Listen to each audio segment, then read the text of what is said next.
세상에 떠도는 기묘한 괴담들. 첫 번째 이야기, 문경의 십자가 시신 사건. 2011년 5월에 발생한 대한민국뿐만 아니라 세계에서도 그 유래를 찾기 힘들 정도로 엽기적인 사건. 2011년 5월 1일, 경상북도 문경시 둔덕산 8부 능선에서 택시기사 김모씨 57세의 시신이 발견되었다. 역적지만 보면 평범한 살인사건 혹은 자살사건이라 생각할 수도 있겠으나 이 사건이 보도되기가 무섭게 급속도로 주목받은 이유는 바로 사건 현장과 시신의 엽기적인 모습 때문이었다. 김모 씨는 충격적이게도 십자가에 못 박힌 모습으로 사망한 채 발견되었다. 발견 당시 김 씨는 흰 속옷만 입은 채 머리에는 가시관을 쓰고 양손과 발에는 못이 박힌 채 십자가에 매달린 모습이었다고 한다. 게다가 오른쪽 복부에는 흉기에 찔린 것으로 추정되는 상처까지 남아 있었다. 예수가 십자가형을 당할 때의 모습을 그대로 재현한 셈이었다. 게다가 시신이 발견된 곳은 오랫동안 채석장으로 사용되다 폐쇄된 곳이어서 주변에 비해 풍광이 다소 황량해 보이는 지점이었다. 사건 현장의 풍경이 예수가 십자가형을 당한 골고다 언덕과 유사했던 점으로 보아 예수의 십자가 처형 모습을 백재현하기 위해 이 폐채석장을 선택한 것으로 추측된다. 또한 매달린 모습을 볼 수 있도록 시신의 앞쪽에는 거울까지 놓여 있었으며 거울 옆에 탁상시계도 놓여 있었다고 한다. 당초에는 시신 앞쪽에 놓인 거울과 탁상시계 등이 전부로 알려졌으나 후에 추가로 밝혀진 사항에 따르면 김 씨가 매달린 십자가 양옆에 거울이 달린 작은 크기의 나무 십자가 2개가 함께 발견되었다고 한다. 아마도 예수 양옆에 함께 못 박혀 매달렸다고 전해지는 2명의 도둑을 재현하려 했던 것처럼 보였다. 시신 검안 결과 김 씨는 양손에 전기 드릴 등의 공구류로 구멍이 뚫린 뒤 십자가에 미리 박혀있던 못에 끼워진 것으로 추정된다고 했다. 또한 사건 현장 근처에 있던 김 씨의 거주지에서 십자가 제작 도면과 공구, 십자가에 매다는 방법 등이 적힌 메모 등이 발견되었다. 정확한 사망 경위 및 사인은 밝혀지지 않았으나 숨진 김 씨가 평소 종교에 심취해 있었다는 주변 사람들의 진술 및 사망 전후 시기에 부활절이 있었다는 점으로 미루어 종교적인 이유가 상당 부분 포함된 것으로 추측된다. 시신 부검 결과가 나와야 모든 것이 명확히 밝혀질 듯했다. 그러나 수사가 어떻게 되어가고 있는 것인지, 이 사람이 기독교와 어떻게 관련이 있는 것인지는 제대로 밝혀지지 않고 있다. 경찰청에서는 전직 목사라는 설을 내놓기도 했으며 김 씨의 동생은 교회에 다니지 않던 형이 교회 나가라고 했다고 증언하는 등 워낙 관련 증언들이 제각각이라 수사의 난항을 겪고 있는 모양이었다.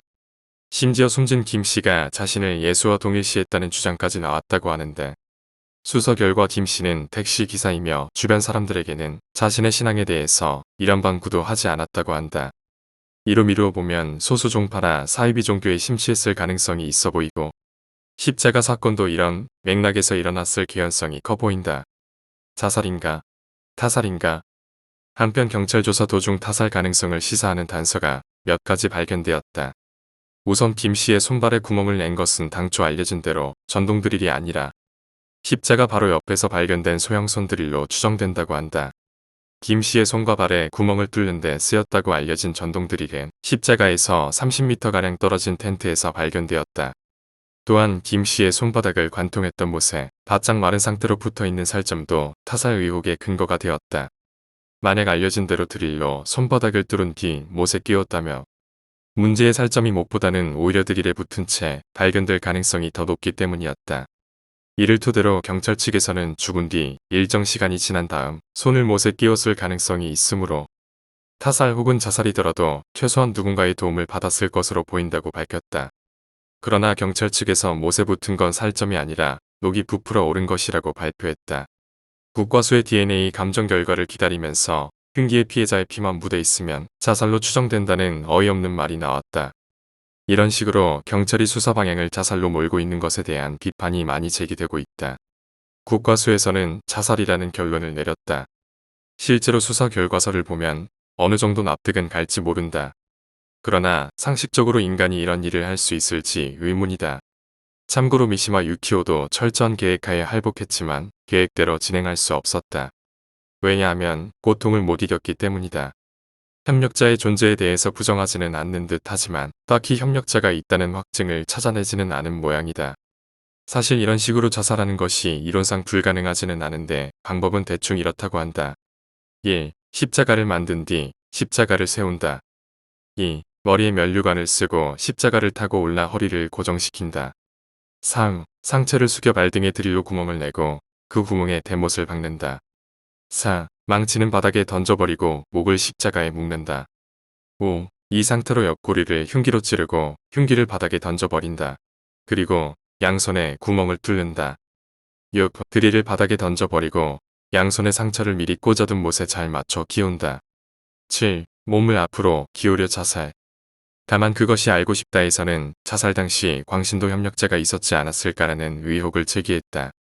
위에 나온 자살 방법이 당연히 불가능하지는 않다. 그러나 이건 다른 누구도 아닌 자신의 몸 아닌가. 앞쪽만 밟아도 움찔하는 게 사람이며 아무리 투철한 종교적 사명감을 띠고 실행했다 하더라도 사해를 할 때는 주저한 흔적 즉 법의학 용어로 쥐저운이나 실수 혹은 실패한 부분이 보이는 게 상식적이다. 머리에 면류관을 쓰고 발등과 손을 드릴로 뚫고 허리를 흉기로 찌르는 과정을 태연하게 실행하고 있었다며 약물 복용 상태였던가 강요 혹은 협조가 있었다고 보는 것이 맞다. 특히나 손의 경우 손바닥부터 뚫었다면 압력과 고통에 손을 움츠려 실패하기 쉬우며 한 손에 구멍이 뚫린 상태에서 다른 손에 또 구멍을 뚫는다는 것은 초인적인 인내력을 요구했을 것이다. 사건 발생 당시에 비해 이후 사건의 진상을 파악해 나가는 과정부터는 언론 보도도 줄어들고 대중의 관심도 떨어졌다. 자살이라는 게 상식적으로 불가능하다는 점을 생각해보면 나중에 언젠가 재조명될 것 같다. 그리고 채널A에서 방송하는 페이크 다큐멘터리 모큐 드라마 사인에서는 이 사건을 모티브로 한 것으로 보이는 가상의 사건을 다루었다. 이 모큐 드라마의 설정에 의하면 한 달 후 같은 장소에서 또다시 십자가에 못 박혀 죽은 시체가 발견됐고 첫 번째 사망자가 자살로 발표된 것과 달리 국과수는 두 번째 사망자를 타살로 잠정 결론 내렸다고 밝혔으며 사이 비종교에 관련되었다고 방송했다. 포털 사이트마다 결과물이 다른데 공통점은 모큐 드라마라는 것과 십자가, 시신 발견이 같다고 한다. 이유 중 하나로 여타 종교에서 사용하지 않는 천식이라는 종교적 단어가 두 사람의 유서에 공통으로 쓰였으며 천식이라는 단어를 쓰는 종교가 이들의 죽음과 깊은 연관을 맺고 있다고 판단해 조사에 나섰다. 이어 수백억 원대의 공금 횡령을 위해 살인사건을 벌인 단체를 찾아내 자살을 위장한 타살사건임을 밝혀냈다고 방송했다. 페이크 다큐멘터리이기 때문에 이 사건은 실제로 일어나지 않은 완전한 픽션이지만 몇몇 언론에서는 마치 실제로 일어난 사건인 것으로 오해할 수 있는 기사를 내보냈으며 구글에서도 검색어 상위로 올라가는 등 많은 사람들을 낚았다. 모큐 드라마라는 장르가 허구를 마치 사실인 것처럼 꾸며내어 촬영하는 것. 즉 시청자들을 속이는 프로그램이기 때문에 논란이 많은 편이었다. 이런 식으로 방송할 거면 방송하지 마라. 전파 아깝다. 이 사건의 목격자라는 사람은 주씨, 자신이 운영하는 카페에서의 닉네임은 시혜선이 있는데 김씨가 주씨가 운영하던 카페에 가입되어 있었고 주씨는 사건 발생 장소에서 인접한 곳에 자신의 가게가 있었다. 주씨는 목격담을 자신이 운영하는 카페에 올려왔고 이런 자살도 가능하다는 게 놀랍다는 걸 누누이 강조해왔다.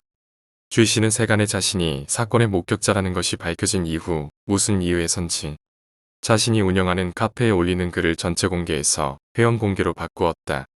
그것이 알고 싶다에 의하면 최초로 사건 현장을 목격한 사람은 목격담을 올린 사람과 그에게 벌을 받으러 간 양봉업자 부자였다고 한다. 그런데 희한한 건 목격담을 올린 사람이 양봉업자 부자에게 산에 올라갈 것을 제안했고 결국 사건 현장까지 이끌고 갔다라는 것이다.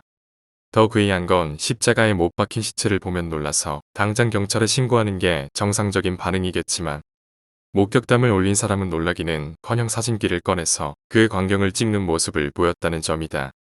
뭐 이렇게 이례적인 시신을 목격한다면 사진을 먼저 찍을지도 모른다만 이렇게 놓고 본다면 그가 이 사건과 전혀 무관하다고는 보기 힘들 것 같은데도 이상하게도 경찰은 이 사람에 대한 수사에는 별로 열의를 보이는 것 같지 않아 보인다.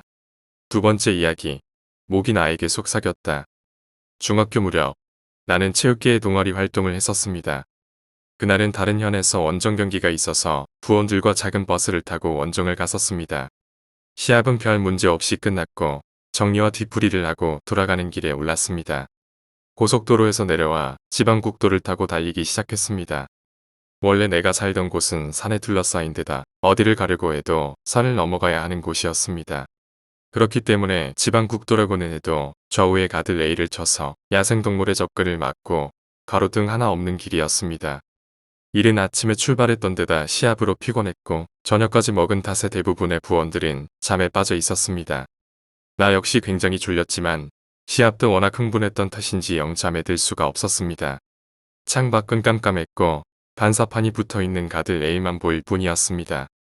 옆에 앉은 친구도 자고 있었기에 나는 그저 멍하니 어두운 창밖을 바라보고 있었습니다. 어느 정도 달렸을까요? 문득 위화감이 느껴졌습니다. 그다지 급하지 않은 커브를 돌아가는 와중에 딱 한 곳 가로등이 보였습니다. 응?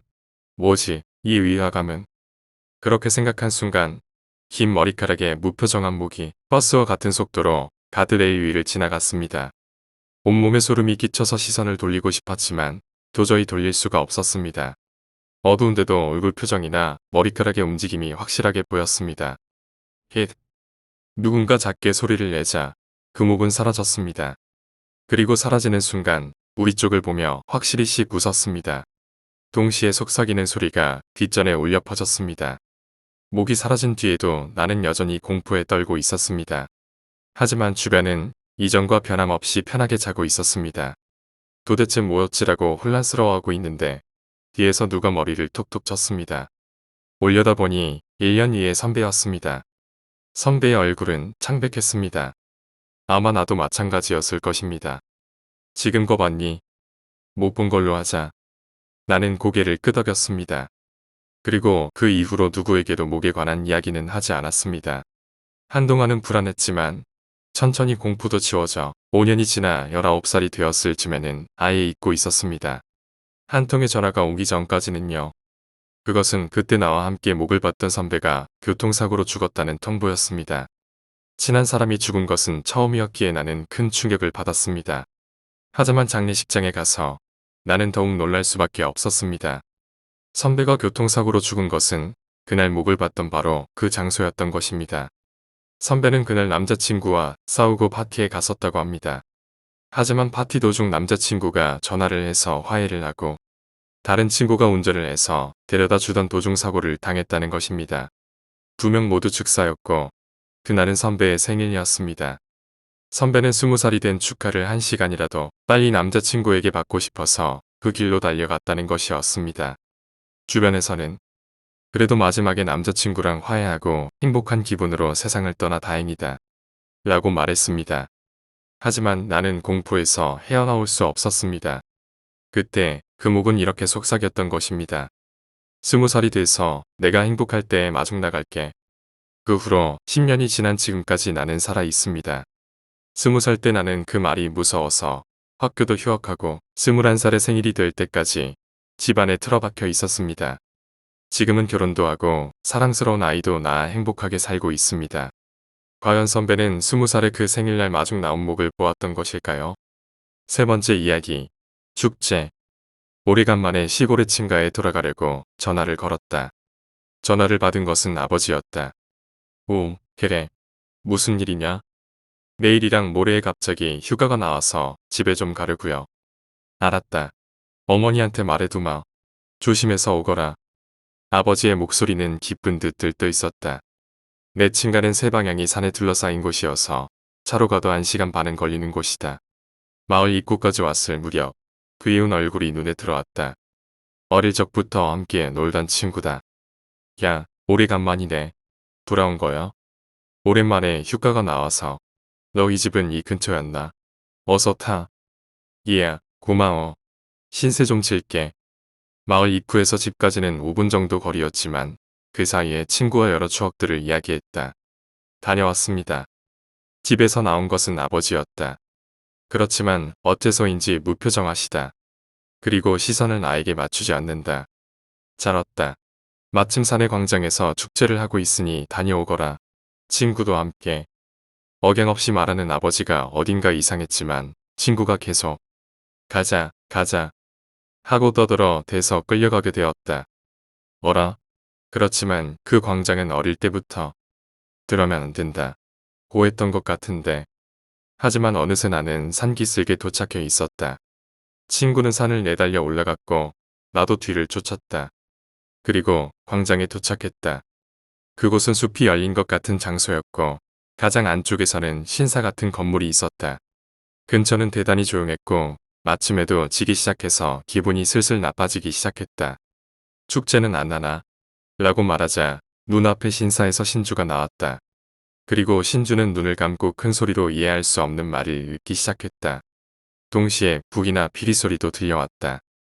그리고 나무 그림자 사이에서 우르르 사람의 그림자가 몰려온다. 모두 기묘한 기면을 쓰고 화려한 의상을 몸에 걸치고 있다. 그 녀석들은 우리를 둘러싸서 원을 이룬 뒤 애플에 불을 붙이고 춤추기 시작했다. 마치 비디오를 빨리 감고 있는 것 같은 느낌의 기묘한 춤이었다. 눈앞에 이상한 광경에 소름이 돋기 시작했다. 나는 친구에게 돌아가자라고 소리쳤지만 친구는 눈을 빛내며 춤을 즐거운 듯 볼 뿐이었다. 나는 두리번거리다 원에 구멍이 있다는 것을 알아차렸다. 나는 친구에게 달리자 라고 소리치고 그곳을 목표로 뛰쳐나갔다.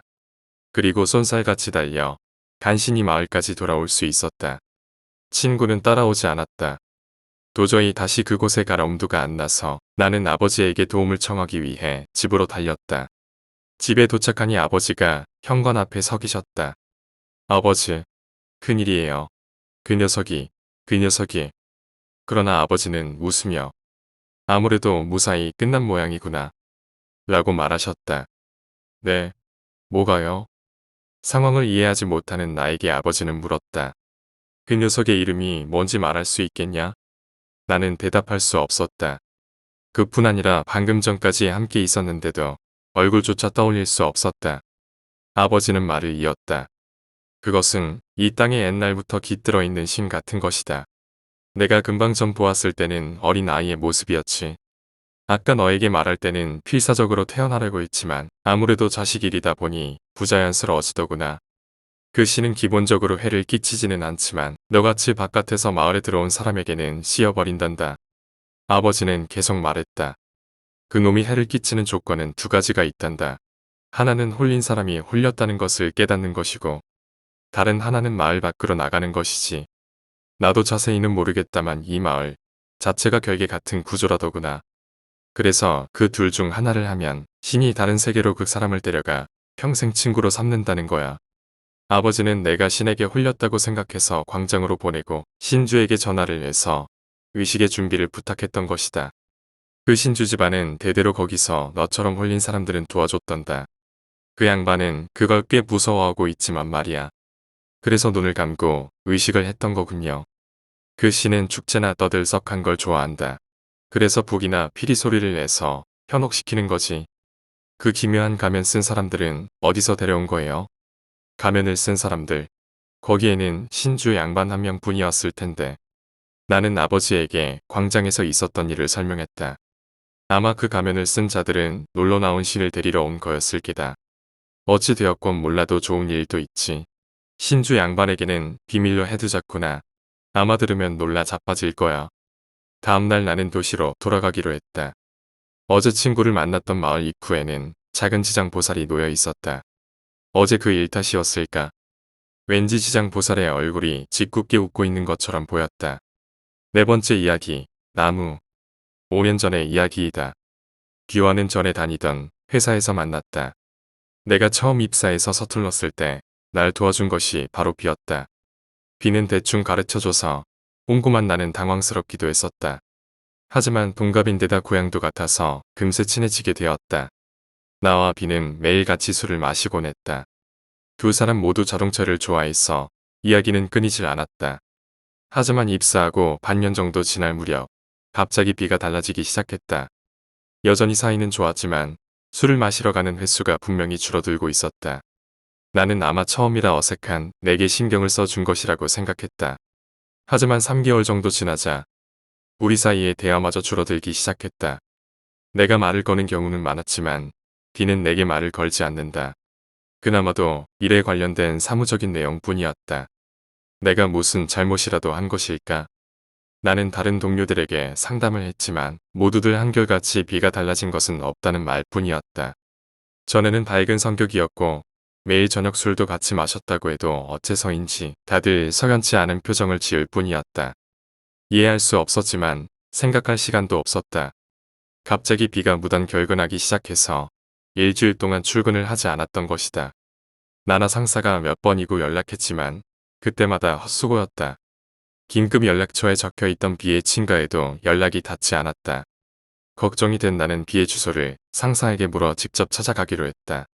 매우 낡은 목조 아파트. 주변은 황폐해져서 잡초가 무성했다. B의 방은 2층 가장 안쪽이었다. 녹슨 계단을 올라가 통로를 나아가자 확실히 B의 이름이 새겨진 문패가 걸려있다. 문 앞에는 신문이 산더미처럼 쌓여 있다. 친한 사이긴 했지만 B의 집에 오는 것은 처음이었다. 나는 초인종을 눌렀다. 반응이 없다. 집이 없는 것일까? 나는 문을 두드리고 소리를 질렀다. 빌, 있어? 나야. 여전히 대답은 없었다. 자고 있거나 외출한 것일까? 하지만 중병으로 쓰러져 있는 것인지도 모른다는 생각이 들었다. 나는 살그머니 문고리를 돌렸다. 문은 열려 있었다. 끼기깃거리는 큰 소리를 내며 문이 열렸다. 현관은 어째서인지 흙투성이었다. 안쪽까지 계속 흙이 떨어져 있었다. 도저히 신발을 벗고 들어갈 수 없는 정도였다. 나는 그대로 신발을 신고 안으로 들어섰다. 현관에 들어가자마자 부엌이 보였다. 세면대에는 평범하게 물이 채워져 있고 작은 벌레의 시체가 몇 개 떠올라 있다. 어째서인지 식기류는 보이지 않는다. 나는 B를 찾아 다른 곳으로 눈을 돌렸다. 그러자 안쪽 방의 문이 조금 열려 있는 것이 보였다. 문 틈새로는 아무것도 보이지 않았다. 기분 나쁜 분위기가 감돈다. 나는 문을 열었다. 방에는 빛이 사라져 있었다. 다다미 6장 정도의 넓이의 방이었다. 방에 두껍게 쳐진 커튼 틈 사이로 작은 빛이 새어들어오고 있었다. 아무것도 없는 방이다. TV도, 테이블도, 가구나 가전제품은 하나도 없었다. 하지만 방 한 구석에 매우 큰, 그리고 시커먼 그림자가 보였다. 그것은 무려 2미터가 넘는 거대한 썩은 나무였다. 그것은 작은 방에 맞지 않아 천장을 조금 뚫었을 정도의 크기였다. 전체가 검게 변색되어 있고 흠뻑 습기에 젖어 있는 것 같았다. 아래쪽에는 곰팡이인지 이끼인지 모를 기묘한 식물이 다다미에 자라있다. 곳곳에는 검붉은 옷감 같은 것이 감겨있고 그 위에 본 적 없는 글자로 무엇인가 적혀있다. 뭐야, 이거?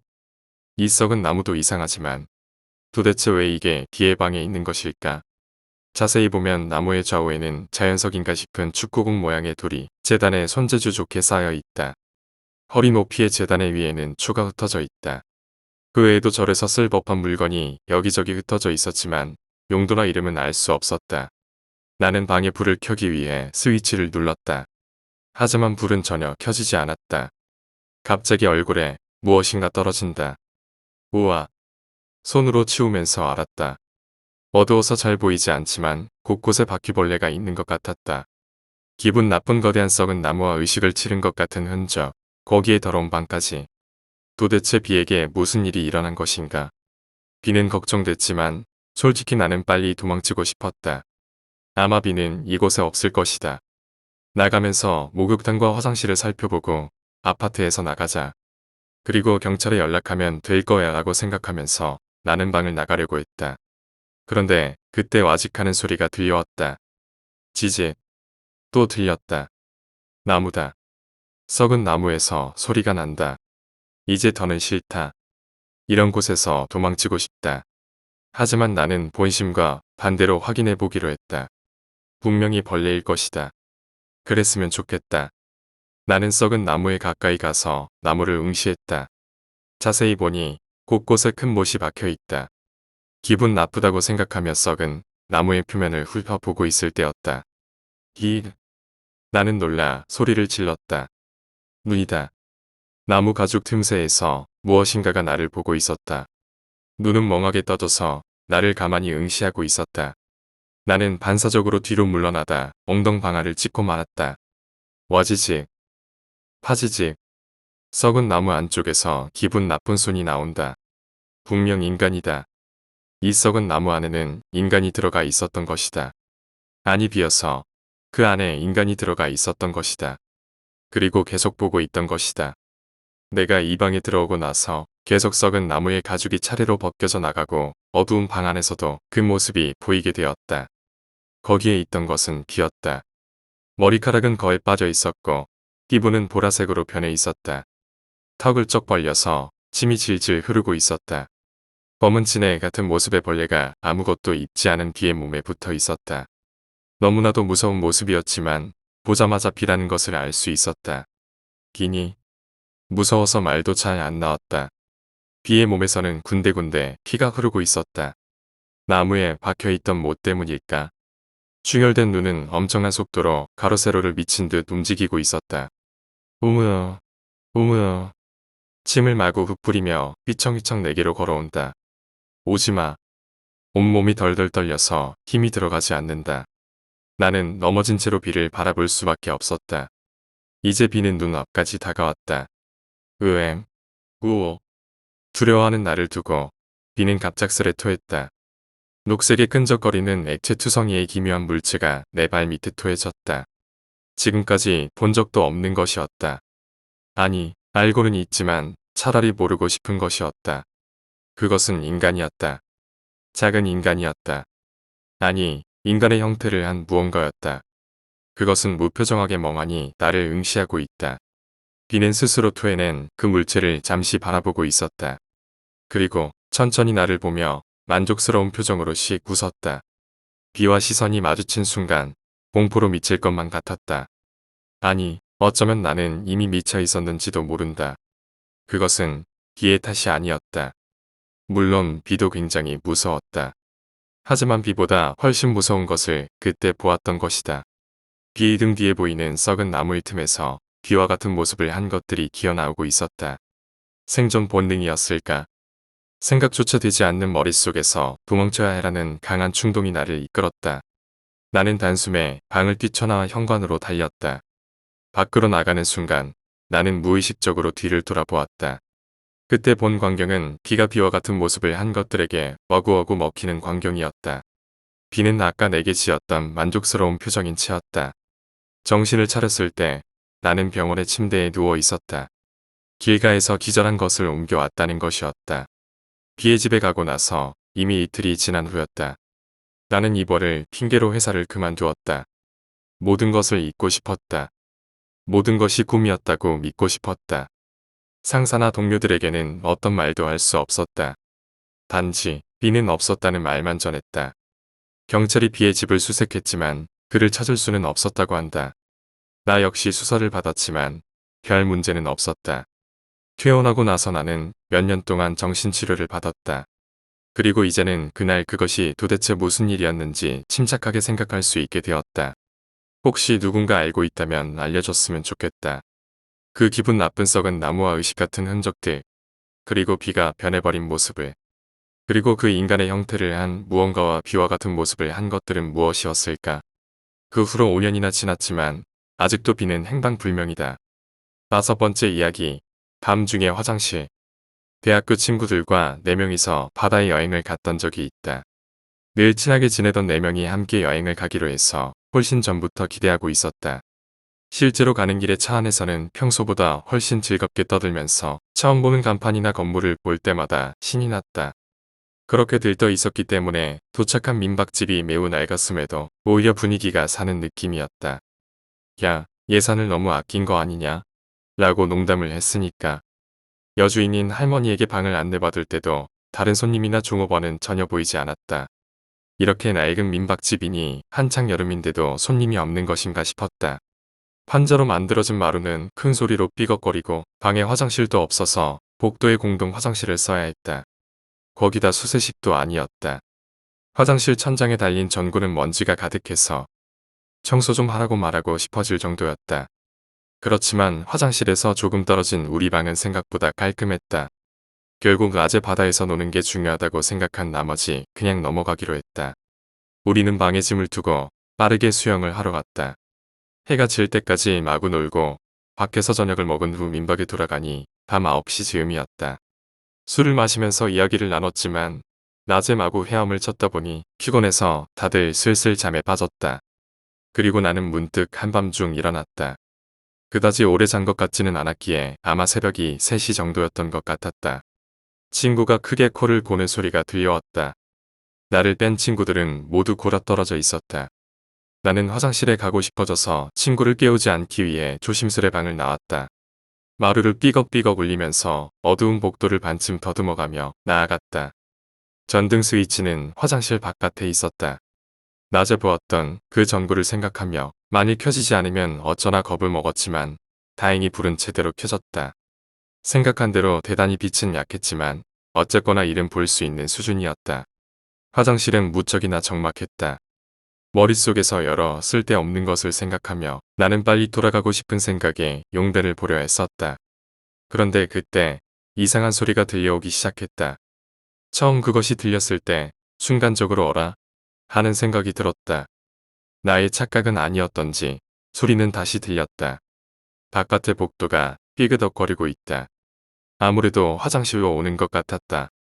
친구 중 누군가가 화장실에 오는 것일까? 내가 방에 없고 화장실에 불이 켜져 있으니 아마 화장실에 있다는 것은 알고 있을 것이다. 마침내 그 누군가는 화장실 앞에 도착했다. 하지만 노크를 받아주기 힘든 구조의 화장실이었기에 나는 먼저 내가 있다는 것을 알려주기로 했다. 누구야? 아니 나 있어. 금방 나갈게. 혹시 민박집 분입니까? 대답은 없었다. 그리고 철컥하는 소리와 함께 화장실의 빛이 꺼졌다. 엥? 이과, 뭐하는 거야? 재미없는 장난은 하지 마. 내 손조차 보이지 않는 어둠 속에서 나는 패닉에 빠져 소리쳤다. 정말 장난치지 말라고. 이 화장실 진짜 무서워. 대답은 없었다. 문 저편에서 우뚝 서서 움직이지 않는 것 같았다. 나가면 한 대 때려주겠다고 이를 갈면서 화장지를 감고 있는데 문 너머에서 무엇인가 소근대는 소리가 들려왔다. 소리가 너무 작아서 무슨 소리를 하는 것인지도 모르겠고 친구 중 누구인지 짐작도 가지 않았다. 지나치다 싶은 장난에 분노는 사그라들고 오히려 쓴 웃음이 나오기 시작했다. 손으로 더듬어 물을 흘려보내고 나는 일어섰다. 칠흑 같은 어둠 속에서 벽에 손을 대고 잠금을 풀었다. 그런데 그 사이에도 문 밖에서는 변함없이 소근거리는 소리가 들려왔다. 야, 이제 나갈 거야. 수고했어. 진짜 무서웠네. 문 열 거니까 좀 떨어져 있어. 문고리에 손을 댄다. 열리지 않는다. 문고리가 돌아가지 않았다. 등에 식은땀이 나는 것이 느껴졌다. 문 밖에 서 있는 누군가가 대단한 힘으로 문고리를 잡고 내가 문을 열지 못하게 하고 있다. 이제 진짜 항복이야. 나가게 해줘. 웃으면서 말했지만 얼굴은 잔뜩 긴장한 채였다. 어둠에 쌓인 가운데 조용한 화장실에 중얼거리는 소리가 울려 퍼진다. 온몸에 식은 땀이 흐르기 시작했다. 중얼거리는 소리가 확실히 전보다 커졌다. 내용까지는 알 수 없었지만 물을 내리기 전까지는 잘 알아듣기도 힘들었던 것이 이제는 확실히 들리고 있었다. 아주 낮은 남자인지 여자인지도 알 수 없는 목소리. 그 소리를 듣고 나는 더욱 패닉에 빠졌다. 분명하게 친구들의 목소리가 아니었기 때문이었다.